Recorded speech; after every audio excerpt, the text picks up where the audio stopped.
Herbert Marshall McLuhan nació el 21 de julio en 1911 y fue un filósofo erudito y profesor canadiense.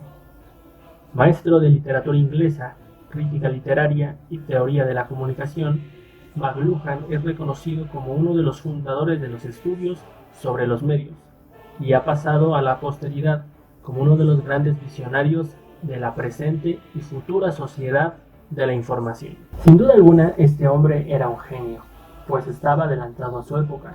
Gracias a sus conocimientos y estudios, pudo deducir lo que pasaría a futuro con la tecnología y el Internet. Muchos lo tomaban por loco, pero es que a día de hoy todos somos sumamente dependientes de la tecnología y el Internet. A continuación veremos a detalle un poco de lo que hablaba el grandioso McLuhan. El medio es el mensaje. Podría ser un video enorme explicando esta simple frase, y es que para algunos se les hace complejo, pero en resumen, lo que quiere decir McLuhan es que la importancia del mensaje no radica en el contenido, sino en el medio que se utiliza, pero sobre todo el impacto que genera en la sociedad, ya que el medio influye en la forma que el mensaje es percibido. Por otro lado, el medio y el mensaje funcionan en conjunto.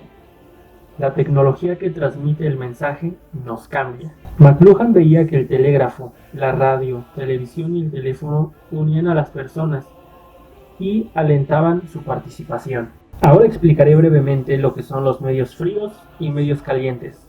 Los medios fríos tienen poca información, baja definición y mayor participación de la gente.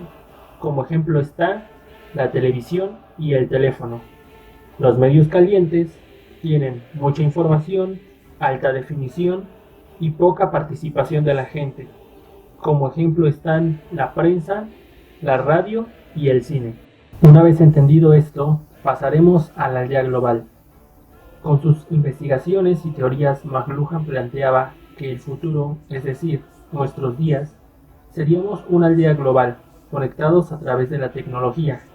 Él se basó en la televisión, pues era lo más novedoso y que llegaba a millones de personas en ese instante. Supo que la futura tecnología, que es el Internet, superaría a la antes mencionada. Y así fue. Aunque él pensaba que la usaríamos para cosas buenas, la realidad es que todo tiene dos caras. Afortunadamente, los medios han sabido aprovechar el Internet, que es el que hoy día domina el mundo, para comunicar y transmitir el mensaje de manera instantánea a personas del otro lado del planeta. Estoy seguro que McLuhan estaría orgulloso de que aquello que predijo se cumplió y cerró bocas a los que le llamaban loco.